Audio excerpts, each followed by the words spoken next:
Hi friends, welcome back to our channel Aishwarya life style. Hope எல்லோரும் ஹாப்பியாக ஹெல்த்தியாக ரொம்ப சந்தோஷமாக இருக்கீங்கன்னு நினைக்கிறேன். நாங்களும் ரொம்ப நல்லா இருக்கோம். இந்த விளாக் பார்த்திங்கன்னா ஒரு 10 days முன்னாடி 2 days கண்டினியூஸாக எடுத்த விளாக் தான். ஈவினிங்லேருந்து விளாக் ஸ்டார்ட் ஆகுது.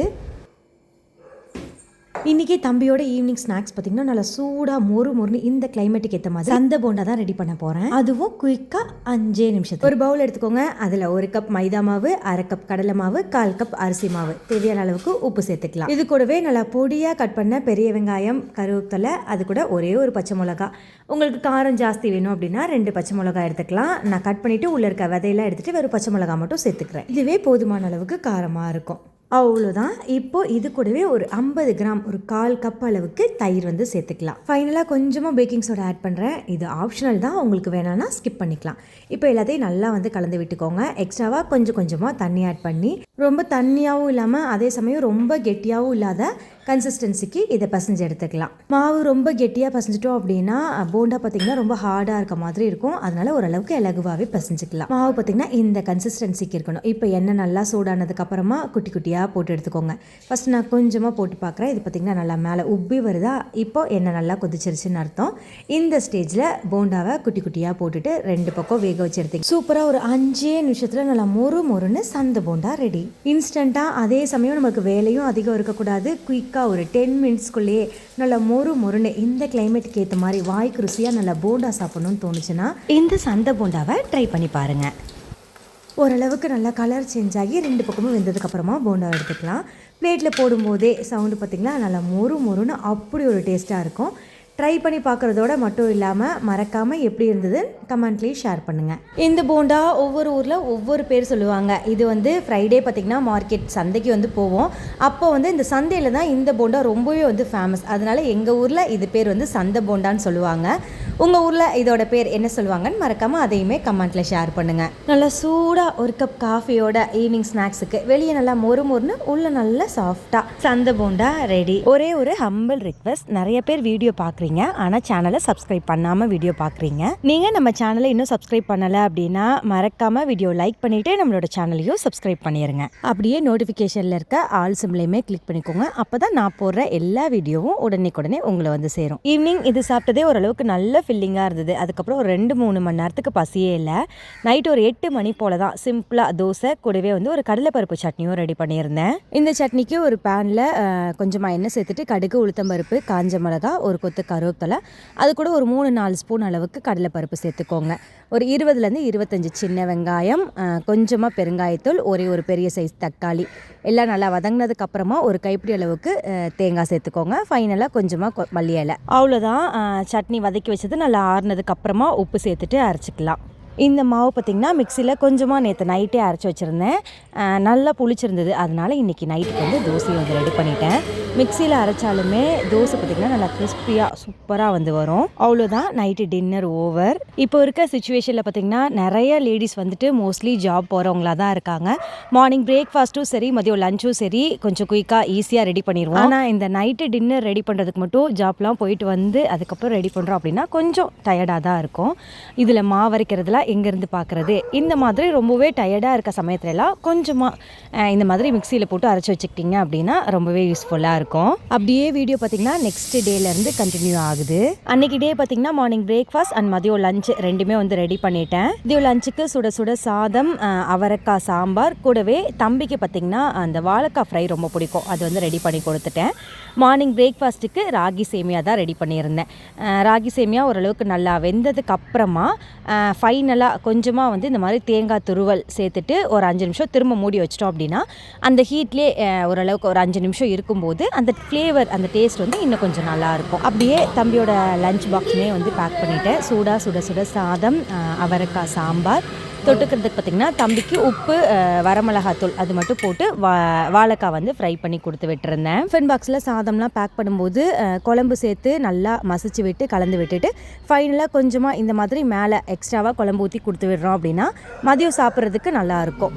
ஸ்நாக்ஸுக்கு பார்த்திங்கன்னா ஈவினிங் ஸ்நாக்ஸுக்கு நேந்திர சிப்ஸும், மார்னிங் ஸ்நாக்ஸுக்கு ஒரு ஆப்பிள் இந்த மாதிரி வந்து கட் பண்ணி ஒன்றோட ஒன்று சேர்த்து வச்சு கொடுத்து விட்டுருந்தேன். அப்போது வந்து அந்த கலர் சேஞ்ச் ஆகாமல் இருக்கும். அவ்வளோதான். அதுக்கப்புறமா பார்த்திங்கன்னா க்ளீனிங் ஒர்க்கு தான். இப்போது பிரணவ், பிரகி 2 பேருமே ஸ்கூல் போகிறாங்க அப்படிங்கிறதுனால மார்னிங் எனக்கு ஒர்க் முடிகிறது பார்த்திங்கன்னா ஒரு 10 o'clock ஆயிரும். பிரணவ் வந்து மார்னிங் 8:30க்கே கிளம்பிடுவார். ஆனால் பிரகிக்கு பார்த்திங்கன்னா 9:15க்கு தான் ஸ்கூலு. ஸோ அதுக்கப்புறமா பிரணவ் கிளம்புனதுக்கப்புறமா பிரகியை வந்து ரெடி பண்ணி 9:15க்கு ஸ்கூலுக்கு அனுப்பிட்டு அதுக்கப்புறம் தான் மீதி ஒர்க்கெல்லாம் பார்ப்பேன். மார்னிங் ஒரு 10ங்கும் போது க்ளீனிங் ஒர்க்கெல்லாம் முடிஞ்சிருச்சு. நானுமே ஃப்ரெஷ் ஆகிட்டு வந்தாச்சு. ஹேருக்கு எப்போவுமே ஸ்ட்ரெக்ஸோட ஹேர் சீரம் தான். ஃபேஸ்க்கு பார்த்திங்கன்னா லாக்மியோட ஒரு ஃபேஸ் லோஷன் வந்து இப்போ ரீசண்டாக ட்ரை பண்ணிகிட்ருக்கேன். சூப்பராக இருக்குது. இது பார்த்திங்கன்னா ஃபேஸ் கலர், ஸ்கின் டோன் வந்து ஈவன் பண்ணி கொடுக்கும். ஃபேஸில் பார்த்திங்கன்னா அங்கங்கே பிளாக்காக இருக்கும், அங்கங்கே ப்ரைட்டாக இருக்கும். இது வந்து இந்த லோஷன் யூஸ் பண்ணும்போது கொஞ்ச நாள் ரெகுலராக யூஸ் பண்ணுறீங்க அப்படின்னா அந்த டோன் பார்த்திங்கன்னா ஸ்கின் டோனு ஈவன் ஆகி எல்லா பக்கமும் ஒரே கலராக தெரியும். நான் யூஸ் பண்ணி பார்த்துருக்கேன். ரொம்பவே சூப்பராக இருக்குது. வேணும்னா நீங்களும் ட்ரை பண்ணி பாருங்கள். ஃப்ரெஷ் ஆகிட்டு அதுக்கப்புறமா பார்த்திங்கன்னா சாமி கும்பிட்டுட்டு மார்னிங் பிரேக்ஃபாஸ்ட்டும் வந்து எடுத்துக்கிட்டேன். இன்றைக்கி பார்த்திங்கன்னா கந்த சஷ்டியோட சூரசம்ஹாரம். ஸோ ஈவினிங் போல் கோவிலுக்கு போகலாம் அப்படின்னு சொல்லி தான் பிளான் பண்ணியிருந்தோம். மார்னிங்கே பார்த்திங்கன்னா எங்களுக்கும் சேர்த்து மதியம் லஞ்சுமே ரெடி பண்ணி வச்சுட்டேன். சாதம், அவரைக்காய் சாம்பார் ரெடி பண்ணிட்டேன். தம்பிக்கு மட்டும் கொஞ்சமாக வாழைக்காய் வறுவல் வந்து ரெடி பண்ணி கொடுத்துருந்தேன். மதியம் போல் எங்களுக்கு லஞ்சுக்கு தொட்டுக்கிறதுக்கு பார்த்திங்கன்னா முட்டைக்கோஸ் பொரியல் தான் வந்து ரெடி பண்ணியிருந்தேன். ஸோ மதியம் லஞ்சுக்கு எங்களுக்கு சாதம், அவரைக்காய் சாம்பார், வாழைக்காய் ஃப்ரை காலையில் செஞ்சது கொஞ்சமாக இருந்தது. அதோட முட்டைக்கோஸ் பொரியல் வந்து ரெடி பண்ணிவிட்டு சாப்பிட்டுட்டு கொஞ்ச நேரம் அதுக்கப்புறம் ரெஸ்ட்டு. அப்படியே பார்த்திங்கன்னா ஈவினிங் ஒரு 3 o'clock அப்படிங்கும்போது கோவிலுக்கு வந்து கிளம்புனோம். என்னோடய ஹேர் பார்த்திங்கன்னா ரொம்பவே கேர்லிங் ஹேர் தான். அதனால் கொஞ்சம் ஸ்ட்ரைட் ஹேர் பண்ணிக்கலாமே அப்படின்னு ஒரு ஆசை இருந்துச்சு. அதனால் பார்த்திங்கன்னா இந்த ஃபிலிப்ஸோட செல்ஃபி ஸ்ட்ரைட்னர் தான் வந்துட்டு அமேசானில் ஆர்டர் பண்ணியிருந்தேன். ஹானஸ்ட்டாகவே இந்த ப்ராடக்ட் பார்த்திங்கன்னா ரொம்பவே யூஸ்ஃபுல்லாக இருக்குது. இதோட ப்ரைஸ் பார்த்திங்கன்னா 1300 rupeesக்கு வந்து நான் வந்து வாங்கியிருந்தேன். இது பார்த்திங்கன்னா ceramic coated 210 degree Celsius styling temperature up to 60 secondsலேயே உங்களுக்கு வந்து ஹீட் ஆகிடும். சில்க் ப்ரோ கேர் தான். அதனால் ஹேர் வந்து டேமேஜ் ஆகிடுமோ அப்படின்னு நீங்கள் வந்து பயப்படவே தேவையில்லை. கைக்கு அடக்கமாக ரொம்ப வந்து சூப்பராக இருந்தது. இதிலே வந்து ஆன் ஆஃப் பட்டன் வந்து கொடுத்துருக்காங்க. டிஸ்கிரிப்ஷனில் லிங்க் வந்து கொடுக்குறேன். உங்களுக்கு வேணும்னா செக் பண்ணி பாருங்கள். அதை வாங்கி பார்த்திங்கன்னா ஒரு 2 weeksக்கு மேலே ஆயிடுச்சு. நான் ஒரு 3-4 வாட்டி யூஸ் பண்ணி பார்த்துட்டு தான் இன்றைக்கி வந்து உங்களுக்கு வந்து வீடியோவில் வந்து ரிவ்யூ கொடுக்குறேன். ஆக்சுவலாக இதுக்கு முன்னாடி நானுமே இந்த மாதிரி ஸ்ட்ரைட்னர்ஸ் எதுவுமே வந்து யூஸ் பண்ணது கிடையாது. இதுதான் வந்து first time. So already use பண்ணுறவங்க நிறையா பேர்த்துக்கிட்ட கேட்டு எந்த ப்ராடக்ட் நல்லாயிருக்கும் அப்படின்னு கேட்டு அதுக்கப்புறமா அமேசானில் ரேட்டிங்ஸ் எல்லாம் பார்த்துட்டு கமெண்ட்ஸ்லாம் செக் பண்ணிவிட்டு அதுக்கப்புறம் தான் நான் வந்து இந்த ப்ராடக்ட் வந்து வாங்கியிருந்தேன். ஹானஸ்ட்டாகவே ரொம்ப சூப்பராக இருக்குது. ஃபஸ்ட்டு முடி வந்து சிக்கு இல்லாமல் சீப்பு வச்சு நல்லா வந்து சிக்கு எடுத்துட்டு அதுக்கப்புறமா 2 பார்ட்டிஷனாக வந்து பிரிச்சுக்கிட்டேன். என்னோடய ஹேர் பார்த்திங்கன்னா முன்னாடி கேர்லிங்காக இப்படி தான் இருக்குது. ஸ்ட்ரைட்னர் யூஸ் பண்ணதுக்கப்புறம் எப்படி இருக்குன்னு ரிசல்ட் வந்து உங்ககிட்ட காட்டுறேன். இந்த ஸ்ட்ரைட்னர் பார்த்திங்கன்னா ரொம்ப கம்மியாக முடி எடுத்து கொஞ்சம் கொஞ்சமாக ஸ்ட்ரைட் பண்ணணும் அப்படின்னு அவசியமே இல்லை. கொஞ்சம் அதிகமாக முடி எடுத்து பண்ணும்போது கூட நல்லாவே ஸ்ட்ரைட் ஆச்சு. ஃபஸ்ட்டு எனக்குமே தெரியல. நிறையா வீடியோஸ்லாம் பார்த்துட்டு கம்மியாக கொஞ்சமாக முடி எடுத்து தான் வந்து ஃபஸ்ட்டு ஸ்ட்ரைட் பண்ணி பார்த்தேன். பார்க்கும்போதே எனக்கு நல்ல ஒரு ரிசல்ட் தெரிஞ்சுது. ஒரு வாட்டி 2 வாட்டி ஸ்ட்ரைட் பண்ண உடனேவே ஹேர் பார்த்திங்கன்னா சூப்பராக இருந்தது. ஃபஸ்ட் டைம் யூஸ் பண்ணுறதுனால எனக்குமே வந்து கொஞ்சம் பயமாக இருந்தது. அதனால் பார்த்திங்கன்னா ஒரு 5 minutes தான், இல்லை அதுக்கும் கம்மியாக தான் வந்து ஸ்ட்ரைட் பண்ணியிருப்பேன். அதுக்கே பார்த்திங்கன்னா என்னோடய ஹேர் வந்து ரொம்பவே சூப்பராக இருந்தது. எங்கேயாவது வெளில ஃபங்க்ஷனுக்குலாம் போகிறோம், இல்லை வேறு எங்கேயாவது வெளில போகிறோம், உடனே ரெடி ஆகணும் அப்படின்னா இந்த ப்ராடக்ட் உங்களுக்கு ரொம்ப ரொம்ப யூஸ்ஃபுல்லாக இருக்கும். டிஸ்கிரிப்ஷனில் லிங்க் கொடுக்குறேன், வேணும்னா செக் பண்ணி பாருங்கள். அப்படியே வந்து எனக்கு பிடிச்ச ஒரு சாரியோட கோவிலுக்கு வந்து கிளம்பியாச்சு. சாரிக்கு பார்த்திங்கன்னா ஃப்ரீ ஹேர்லாம் வந்து அவ்வளோவா நம்மளுக்கு வந்து செட் ஆகாது. அதனால் எப்பவும் போல் ஒரு ஃப்ரெஞ்ச் பேக் வந்து போட்டுட்டேன். இந்த ஹேர் ஸ்டைல் பார்த்திங்கன்னா மோஸ்ட் என்னோடய ஃபேவரட். எந்த ட்ரெஸ்ஸுக்குமே இது வந்து மேட்ச் ஆகும். அப்படியே லிப்புக்கு பார்த்திங்கன்னா லாக்மியோட ஃபாரெவர் மேட் லிக்விட் லிப்ஸ்டிக் தான். இது வந்து போட்ட மாதிரியே தெரியாது. எனக்கு லிப்ஸ்டிக்லாம் ஓவராக போட பிடிக்காது அப்படிங்கிறவங்க இந்த ஷேடு வந்து ட்ரை பண்ணுங்கள். ரொம்பவே சூப்பராக இருக்கும். லிப்பு பார்க்குறதுக்கே ரொம்ப அழகாக இருக்கும். அப்படியே ரெடி ஆகிட்டு ஒரு 4:30 மணி 5 மணிங்கும் போது கோவிலுக்கு வந்து போயிட்டோம். ஹஸ்பண்ட் பார்த்திங்கன்னா ஒரு 5 o'clock போலவே சூரசம்ஹாரம் ஸ்டார்ட் பண்ணிடுவாங்க அப்படின்னு சொன்னாங்க. அதனால் கொஞ்சம் குயிக்காகவே போயிடலாம் அப்படின்னு சொல்லிட்டு ஒரு 4:30ங்கும் போதே கோவிலுக்கு வந்து போயாச்சு. போன தடவை விட இந்த வாட்டி இந்த மாதிரி டெக்கரேஷன்ஸ்லாம் சூப்பராக பண்ணியிருந்தாங்க. போன வாட்டி நாங்கள் போயிருந்தப்போ நல்ல மழை, ஸோ நிற்கிறதுக்கே இடம் இல்லை. ஆனால் இந்த வாட்டி பார்த்திங்கன்னா இந்த மாதிரி செட்டெல்லாம் போட்டிருந்தாங்க. அதனால் வந்து மழை வந்தாலும் எல்லோரும் நிற்கிறதுக்கு வசதியாக இருக்கும். ஸோ இந்த வாட்டி கொஞ்சம் பிளான் பண்ணி நல்லாவே பண்ணியிருந்தாங்க. ஃபஸ்ட்டு கோவிலுக்கு போனோன்னே மேலே போயிட்டு நாங்கள் போனது பார்த்திங்கன்னா திண்டல் வேலாயுத சுவாமி கோவில் தான். அடிக்கடி நான் எல்லா வீடியோலையும் காட்டுறது இந்த ஒரு கோவில் எங்களோட ரொம்ப மோஸ்ட் ஃபேவரட்டான ஒரு கோவில். எந்த ஃபங்க்ஷன் என்ன ஒரு விசேஷமாக இருந்தாலும் ஃபஸ்ட்டு போகிறது இந்த கோவிலுக்கு தான். ஃபஸ்ட்டு மலை மேலே ஏறி போய் சாமி கும்பிட்டுட்டு அதுக்கப்புறமா கீழே வந்து ஒரு இடத்த பிடிச்சி செட்டில் ஆகிட்டோம். நாங்கள் போகும்போது பார்த்திங்கன்னா டைம் வந்து ஒரு 5:30 போல் ஆகிடுச்சு. சாமி கும்பிட்டுட்டு கீழே இறங்கி போகும்போது அப்போ பார்த்திங்கன்னா கூட்டம் அவ்வளோவா இல்லை, ஓரளவுக்கு தான் கூட்டம் இருந்தது. ஆனால் அதுவே அப்படியே ஒரு 6:30 7ங்கும் போது பார்த்திங்கன்னா கொஞ்சம் கூட இடம் இல்லை, அவ்வளோ ஒரு கூட்டம். நாங்கள் கோவிலுக்கு போனது பார்த்திங்கன்னா ஒரு 4:30ங்கும் போது போனோம். ஆனால் சூரசம்ஹாரம் ஸ்டார்ட் பண்ணும்போதே ஒரு 7க்கு மேலே ஆயிடுச்சு. அவ்வளோ நேரம் எல்லாரும் அமைதியாக இருந்தாங்க. ஆனால் சாமியை கீழே கொண்டு வரும்போது எல்லாரும் ஒன்றா சேர்ந்து அப்படியே ஒரு அரோகரா கோஷம் வந்து போட்டாங்க. ஒரு கூஸ் பம்ப் மூமெண்ட்டுன்னு வந்து சொல்லலாம். அப்படியே நம்மளுக்கே ஒரு பாசிட்டிவ் வைபு.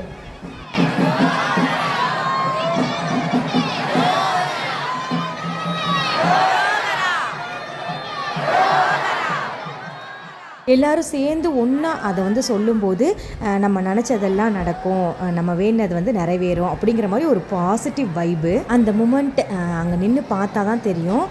பொதுவாக அந்த சாமி மேலே நம்பிக்கை இல்லாதவங்களுக்கு கூட நம்மளை அறியாமல் நம்மளுக்குள்ள ஒரு தாட் நல்லதே நடக்கும் அப்படிங்கிற மாதிரி ஒரு வைப்ரேஷன் வந்து இருக்கும். சூரசம்ஹாரம் பார்த்திங்கன்னா ஸ்டார்ட் பண்ணுறதுக்கே ஒரு 7:30 அப்படிங்கும் போது ஆயிடுச்சு. அதுக்கப்புறம் முடிகிறதுக்கு ஒரு 9 o'clock பக்கமாக ஆயிடுச்சு. கோவிலில் ரொம்ப கூட்டம் அப்படிங்கிறதுனால சாமி கும்பிட்டுட்டு அங்கேருந்து கோவிலேருந்து கிளம்புறதுக்கே ஒரு 9 o'clock மேலே தான் வந்து ஆயிடுச்சு. முருகர் வந்து அசுரரை வந்து வதம் செய்கிற அந்த நாள் தான் வந்து சூரசம்ஹாரம். அது முடிச்சுட்டு நெக்ஸ்ட் டே பார்த்திங்கன்னா திருக்கல்யாணம். ஸோ வருஷம் எப்போவுமே சூரசம்ஹாரம்க்கும் கோவிலுக்கு வந்து திண்டல் கோவிலுக்கு போயிடுவோம். நெக்ஸ்ட் டே வந்து முடிஞ்சால் போவோம். அப்படி இல்லாட்டி எங்கள் வீட்டு பக்கத்தில் இருக்க எந்த கோவிலில் திருக்கல்யாணம் நடக்குதோ அங்கே வந்து போயிடுவோம். அதே மாதிரி தான் இந்த வருஷமும் சூரசம்ஹாரம் அன்னைக்கு திண்டல் போயிட்டு நைட்டு வந்து வீட்டுக்கு வந்தாச்சு. நெக்ஸ்ட் டே பார்த்திங்கன்னா எங்கள் வீட்டுக்கு பக்கத்துலேயே இருக்க முருகர் கோவிலில் ஈவினிங் ஒரு 5ங்கும் போது திருக்கல்யாணம் வந்து நடந்தது. ஸோ அதுக்குமே வந்து அங்கே வந்து போயிட்டு வந்துட்டோம். இப்போ நம்ம அப்படியே வீடியோட எண்டுக்கு வந்தாச்சு. வீடியோ எல்லாருக்குமே ரொம்ப பிடிச்சிருக்கும்னு நினைக்கிறேன். பிடிச்சிருந்தா லைக் பண்ணிவிட்டு மறக்காமல் நம்மளோட சேனலையும் சப்ஸ்கிரைப் பண்ணிடுங்க. இதே மாதிரி இன்னொரு வீடியோவில் மீட் பண்ணலாம்.